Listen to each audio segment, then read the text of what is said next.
In most cultures and in all the different traditional religions that we grow up with, we learn that we as people have complete free will over our decisions and the things that we do in our lives. And we hold on to this idea closely, thinking that we have full autonomy over everything that we do.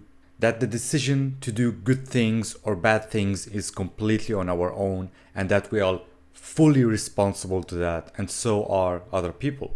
In this episode, we want to ask a question: what if this idea of free will is an illusion and doesn't really exist? What would be the consequences if this free will doesn't really exist? Are we actually responsible over everything that we do? Or is it just mere luck and circumstances? Or maybe something in between? So we really hope that you enjoyed this one, and let's get right into it.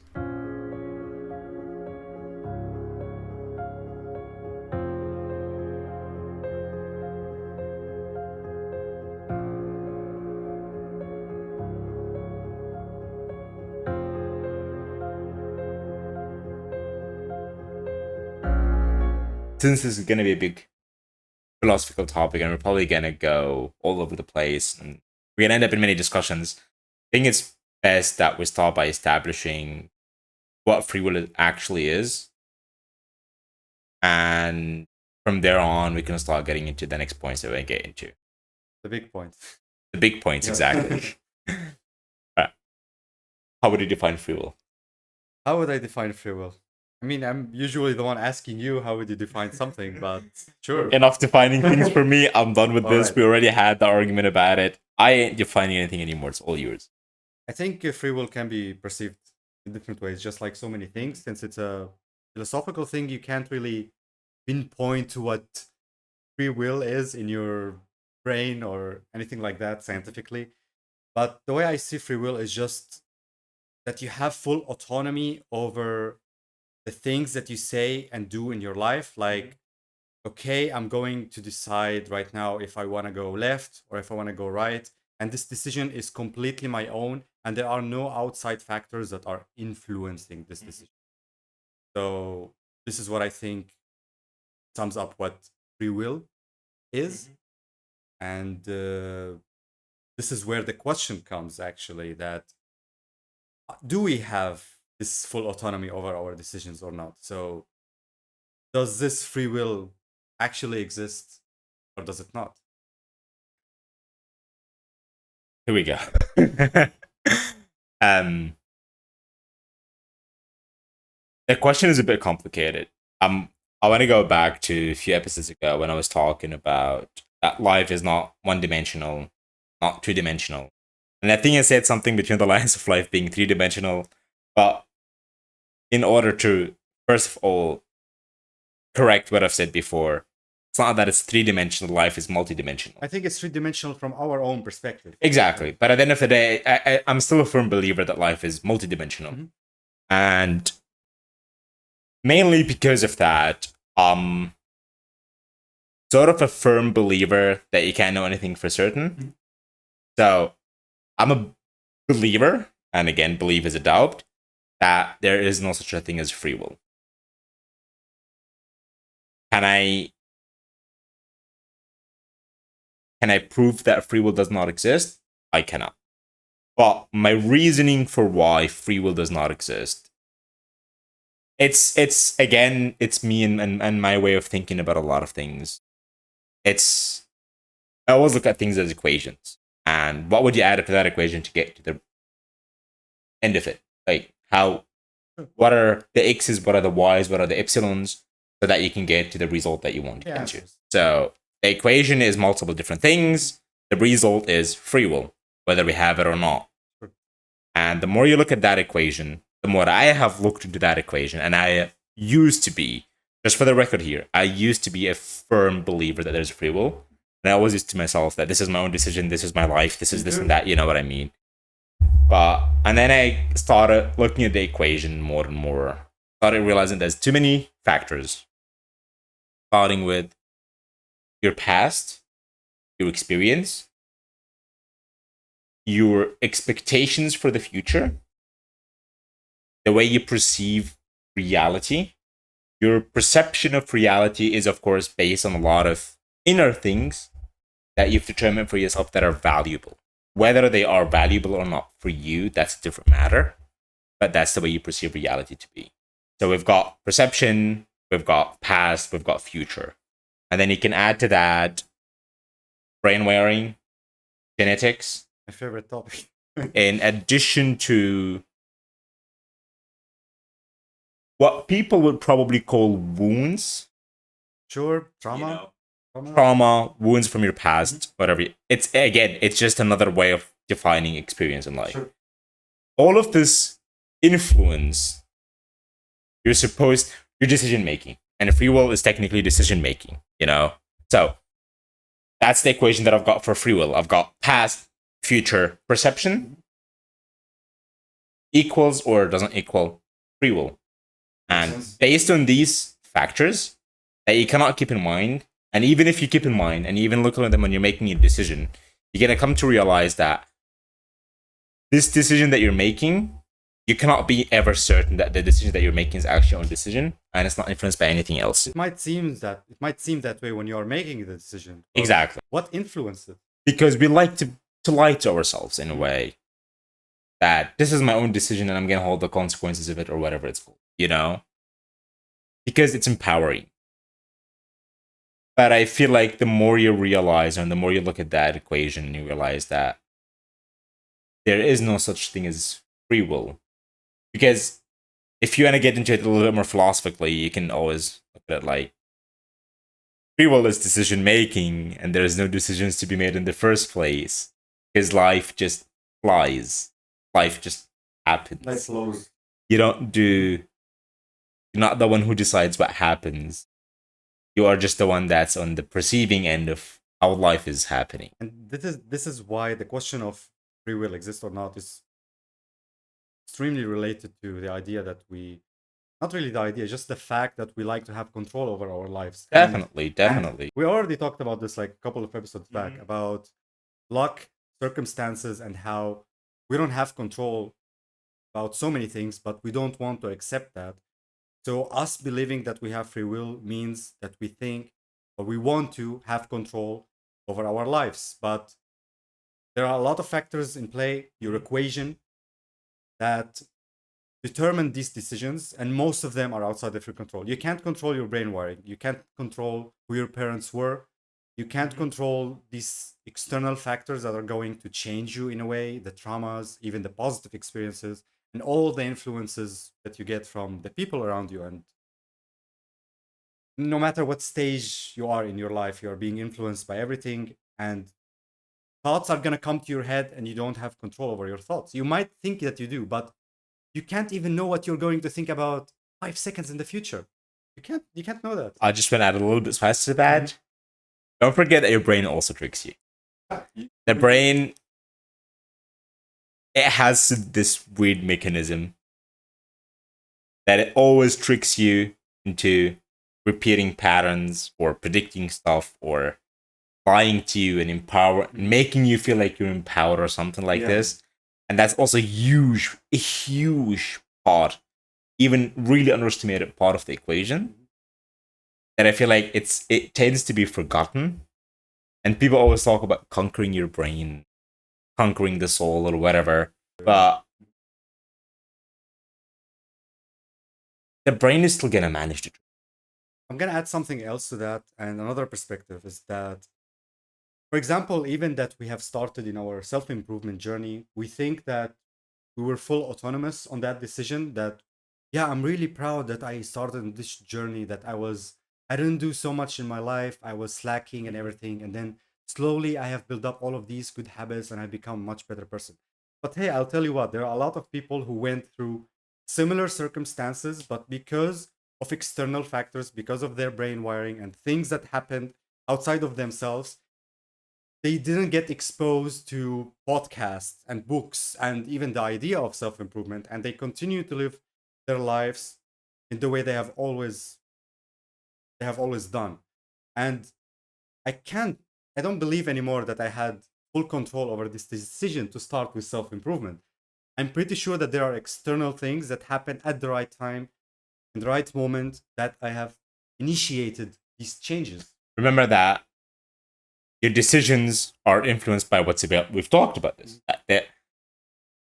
The reason why it's so hard to make decisions nowadays is because we have so many options, and your decisions get influenced by the amount of options they've got. And once you learn about something external that is offering you an opportunity to do something or to change something, to learn something, that's really an extra decision added to your life. Yeah.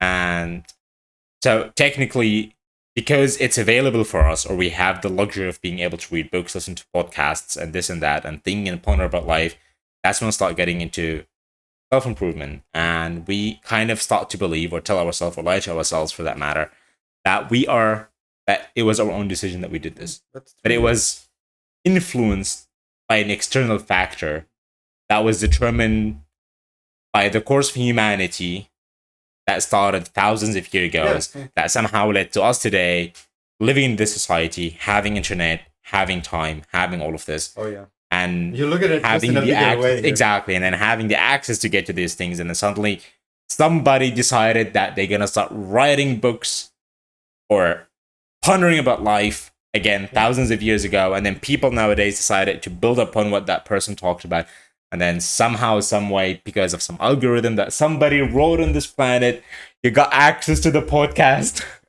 you listen to it, and then you come to me and tell me that it was my own decision to start that self-improvement. And the more you zoom out, the more obvious it seems. But the more you see it, it's not zooming.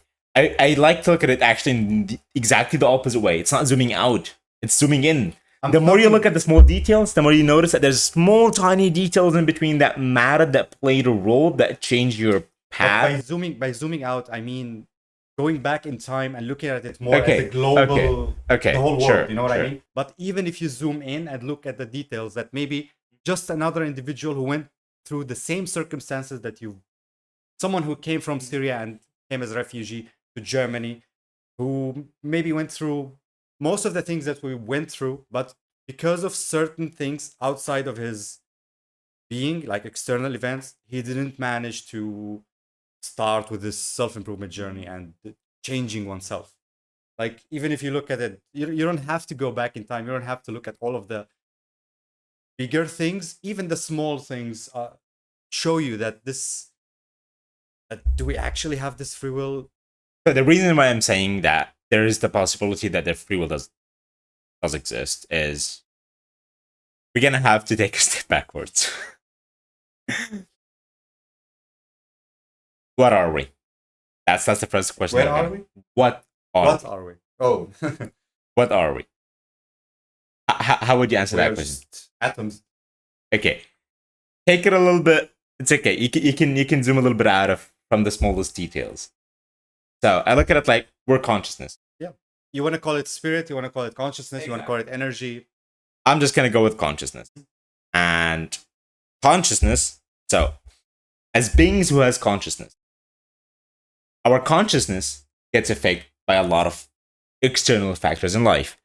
But if you drain your life from all of these external factors, if you go back to pure consciousness, in the sense of like, you're just living in the moment, you're just doing what you do, and then you let go, you manage to somehow actually let go of everything, then I believe there's this chance that this is where you're going to reach what's called free will. Now, is it reachable? No. I've got no clue. I don't think so. I don't think so either. But I believe that there's still like this slight 0.0001% chance that somebody might be able to reach it at some point.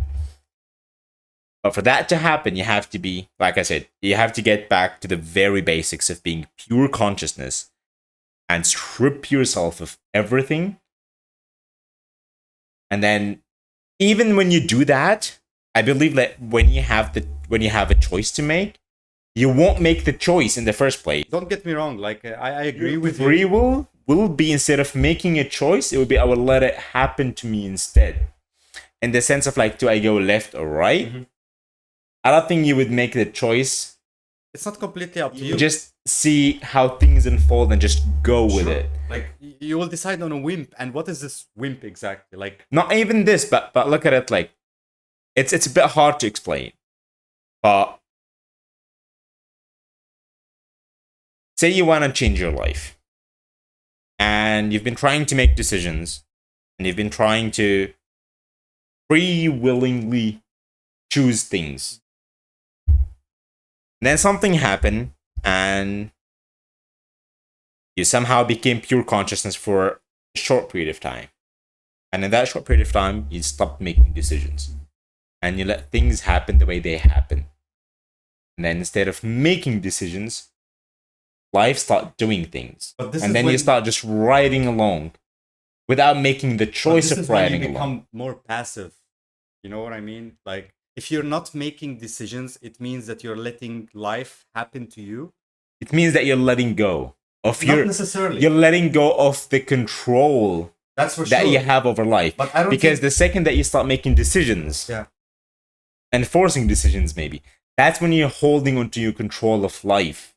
You're holding onto the control that you have over the course of life, over what's gonna happen to you, over what you're gonna go, where you're gonna go, and what you're gonna end up at. So, like, okay, so I'm getting into this. Just so I can give some background here. You're aware that I've started reading Joe Dispenza's book. And he talks about this as well. Of cause and effect, which means you are causing an effect. Sure, absolutely.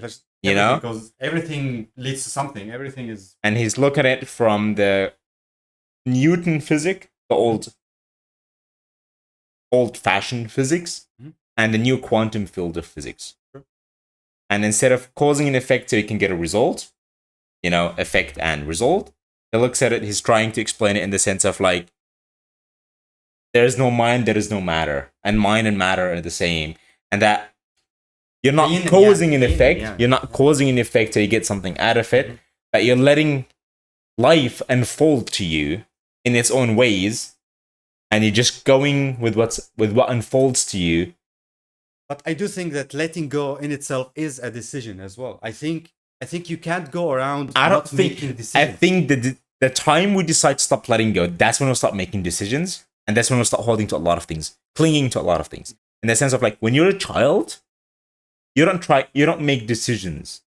You let things happen. You don't make conscious decisions, but you're still doing, like, why does not one child would lift this thing up and another child would decide to let it drop, for example? These are decisions, but they are not necessarily conscious decisions. But I think a decision was made from your being. Energy happened, cause and effect. Anyway, it happened anyway. But I do think that you can't take decisions out of the equation. It's just a matter, when you are letting go, you're not forcing these decisions, I guess, in your life. Exactly. You know what I mean? Okay, you're letting go of control. Maybe exactly. So I was using a bit of unclear terms. Instead of decisions, I should open with forced decisions. Sure. And in the sense of, like, decisions that you're forcing on life and on yourself. In the sense of, like, okay, do I want to go out? Do I want to not go out? And then you start pondering about it and start forcing a decision. Forcing decisions. Exactly. That's when you're making you're trying to have control. Exactly. And when you let go and you just go with the flow, whatever the flow is, and whatever that means, I'm not aware what that means, to be honest. I think that's when you start maybe grasping what free will could possibly be. I think that's why I like to tie it to control, because I think they really go together. To understand what free will means, you need to understand what it means to have control in your life, and why so many things are outside of your control. So definitely they really go together. There's something I want to talk about, which is, okay, so we have debated and talked about if free will exists or not. And as you said, it's not something that we can necessarily prove. There's no evidence. And but let's say free will doesn't exist. How would someone cope with that? What are the consequences of realizing that you have no free will in your life? What happens in your life? How does your life change? I think mainly it changed in this sense of you kind of stop forcing decisions. That's what happened for me when I started realizing that, okay, maybe there's no such a thing as free will, and the decisions that I make are based on, again, my consciousness, energy, spirit, whatever you want to call it. I think that's when the shift happened in me, that I'm not gonna try to force decisions. I'm just gonna let things happen, and I'm just gonna stop getting into my own way. In the sense of like, at the end of the day, as human beings, we all want to get better. You know, we all want to do good. We all want to do this and this. We all want to improve. We're just living in the moment after all. So I stopped getting into my own way in the sense of like, I stopped forcing decisions. I stopped trying to make conscious decisions. And when I started making bad decisions or worse decisions, I went from taking responsibility for them in the sense of blaming myself to realizing that, okay, it's not really free will. I'm not the one who decided to do this. Not in the sense of I don't want to take the blame, but in the sense of like, okay, let's take a step back and comprehend why my brain decided to make this decision at this time, and how can we kind of go in a different direction next time?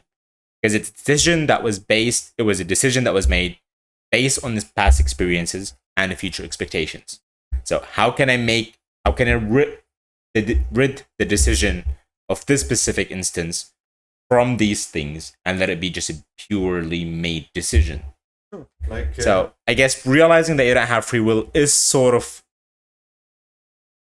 gives you a broader view on things and gets you to want to know more whys. Not only that, but at the same time, it's a really hard pill to swallow. That's for sure. That's it's a hard pill to swallow. It is like, because you've got to kind of let your go. ego is gonna be strong. Exactly. Like you have to let go of everything that you've told yourself so far.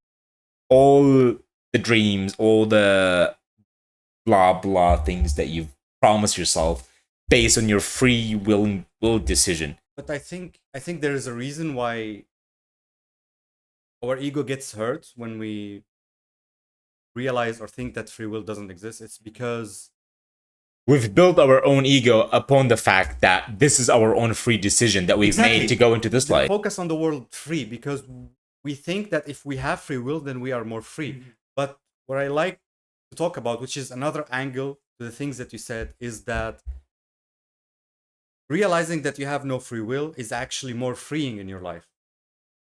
You can take it in so many different ways. I will take it from... It frees you from wanting to make decisions. Not only that, but even a lot of negative emotions that you feel toward yourself and toward other people. Mm-hmm. You're going to be free from that, free from the resentments, free from the blaming. You don't have to blame yourself. You don't have to blame other people. You don't have to hate other people. Someone did something wrong. Understanding that it was not completely their autonomic decision can free you from these negative emotions toward that person that can have a burden on you and really affect you negatively by keep on building these stories in your head about this person, how bad he is, how shitty he is, that he's an asshole. You can get rid of all of these things when you understand that free will doesn't really exist. So it actually makes you more free and focus instead on the positive emotions, on spreading good and becoming a better person. So I really like to see it in that way. That, I mean, I used to think that because I have free will, I'm an individual who can make decision that he wants, and that makes me free. But actually, no, it makes me feel like a prisoner when I think about it now. And what makes me more free is realizing that not everything is under my control. There are a lot of things that I have to let go of. And if I mess up sometimes, if I say something I don't want to say, sure, it's a shitty things, but I should forgive myself and just try improve in the future, and understanding that it wasn't completely under my control. We are human beings and we fuck up sometimes, and other people are gonna fuck up sometimes. That's it. I think the hard thing there is to differentiate between that the things that happen, the decisions that you're making, are related to your past, your near future. Whether it was your free will, whether you believe that it was free, whether these decisions were kind of made by you because of these factors, or whether you made these decisions believing that it was your free will, feel like it's still important to realize that regardless of whether it was free will or not, what matters is that doesn't change the fact that you still have to take responsibility for them. Yeah. That there's still consequences for that. And when we're talking about letting go and not trying to be in control of them when you realize that you don't have free will, that doesn't mean that it's okay to be the same asshole that you've been so far. Sure. You know what I mean? That's going to the other extreme. To the Exactly. So, like I said, for me, at least, what changed mainly was that I started trying to understand why I react the way that I react, why I say the things that I say, why am I the way that I am, or why do I have this self-image of myself. And because that's your ego, and that's what makes you believe that you have free will. Yeah, and then exactly. That's what you base your decisions on. And then when you start kind of deconstructing that into smaller bits to have a better understanding of yourself and of the world around you, that's when I start realizing, like, okay, there's a lot of things that I cannot influence, and I shouldn't even try to influence in the first place. Instead, I should just let them go. And just kind of be there. In really simple, maybe even a bit complicated words. Just be there. Be there in the sense of be there in time, be there present, be there with whatever experience you're getting in life. And just kind of going with the flow while letting things happen the way they're supposed to be happening. I think it's all about letting go of the ego itself, like, if I can summarize this whole episode in one sentence, fuck the ego. That's it. Like, definitely. It is the thing that creates all of these narratives and all of these things that eventually stand in our way and hold us back in life. And by letting go of the ego, by letting go of these narratives, understanding that they're just in your head, and it's not only about free will, about so many things that we talk about, actually. When you let go of that, that's when you're actually free. That's when you're being more in the moment, being more present, and you start to enjoy life on a deeper level. If we were to say that we don't have free will, how? I think we kind of answered that question directly. I was gonna ask, how can we be more free, or whatever that means? Because if you don't have free will, then there's got to be some way to be free. But we've already kind of answered that by not clinging to things and not clinging to things and not kind of letting go and not getting attached to your emotions, too attached to your emotions, especially the negative ones. Like, as I said, when you feel hatred towards someone, remember, you're basically a prisoner to this emotion. I want to add something before I forget it. So it's from the book that I've read as well, Enter the Soul. We've mentioned this book a few times recently on the podcast. It talks a lot actually about this topic. The book has an exercise, and the book kind of asks the question. Okay, so the Enter the Soul, just so I can give some background here to people without spoiling the book for any of you, it talks about who you are and kind of answers the questions, who am I? When I say the questions, because they take the question, who am I, and they deconstruct that question into multiple, different layers, and they try to take it one step at a time. And one of the series of questions that that was asked in the book, especially in the beginning of the book, that I loved was, who feels when I feel? Who thinks when I think? Who sees what I see? Who hears when I listen? And hard to wrap your hand, actually. Yeah, because it took me a while to. It's a given for us that we are the ones who think, we are the ones who listen. But then you ask the question. So when you're asking the question, who are you or how am I in the first place? Always the answers come up that ego. Name, job, whatever you cling on to. This is the identity that. If you want to take it a little bit deeper, you would go into your values, your core beliefs. They're all related to your and identity. All of this. Exactly. But then when you start taking the step even deeper into that, and you start asking the questions of like, who thinks when I think, who listens when I listen, who feels when I feel, then you kind of start losing track of it.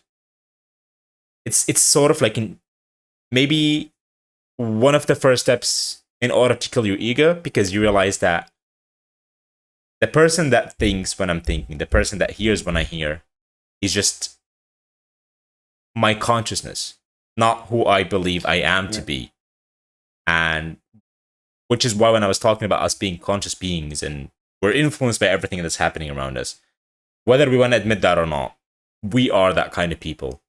And if you're going to look at energy and believe in energies in the sense of like physics, energy, wave patterns, atomic, we're atoms after all, particles and all of this, then you would start also understanding and maybe looking at it from a different perspective that what happens outside of you is just an energy that's going to pass right through you. And that kind of also influences you in a way. You get attached to these. Exactly. It's like, even if you try to let go of it, and maybe even if you try not to let this energy affect you, too much of the same thing is still a little bit, even if you let it go. So like if you have a fish, the fish can swim in the water, and the water would never kill the fish, right? But if you put a fish and you splash it with a huge pressured amount of water, the fish is going to die. Yeah. It's going to get affected by the only thing that it lives by. Things will go out of balance. Exactly. The fish is going to die by the only thing that it lives by. Think about it like this. So if we try to let go of the energy that's passing through us, and there's a lot of this energy, so there's a lot of let's take negativity as an example. You know what? We always take bad example. Let's take happiness as an example. Sure. Let's switch up a little bit. It works the same way. Exactly. Say you are surrounded by extremely happy people, extremely positive, happy, joyful people. Even if you are a depressed person and you kind of are trying to block their energy of happiness and joy, at some point, because there's too much of it, it's gonna start affecting you. Yeah. Even if it's just a small effect. But then we have people who end up denying that part, that it does work that way. But in the sense of like, what I was trying to get to is that whether we are free or not, whether we have free will or not, and how we cope with it, I think when you start asking the questions of, again, from the book, who am I? Who thinks when I think? Who feels when I feel? Who hears when I listen? That's when you kind of start maybe questioning your free will even more. Because you start realizing that the person that you are, the consciousness, the soul, the spirit, actually demands nothing and doesn't want to make any decisions. Yeah. And it's just that ego, that person that you've built for yourself, that's the one that want to make decisions, control things. But when you start getting into your free will, or asking who you are and getting back to your consciousness, that's when you realize that there is no decisions to be made in the first place. But I do think that there are steps that you have to take. Like you can't start by this question, do I have free will or not? I think you need to start to understand and analyze your identity, your values. Start thinking, how did you start liking the things that you like and the things that you stand for? Where did it all begin? Were you born fighting for these causes and hating these people and disliking these things? I don't think so. So just like so many things, you need to deconstruct it and start small and just question your identity, question who you are, question the things that you learn, your core beliefs, the things you were indoctrinated with when you were a child. That's where you should start. Yeah. And then slowly you question this free will and it just builds up. It just builds up. Like at the beginning, when I heard this concept, if free will doesn't exist, I didn't buy it. I didn't even think about it much. I don't want to learn more about it. It felt like nonsensical. But when you slowly go in philosophy and this kind of topics, that's when you slowly start to observe this information in a better and deeper way that actually changes your life. Yeah, I think. I don't have anything else to add. I don't know if you do.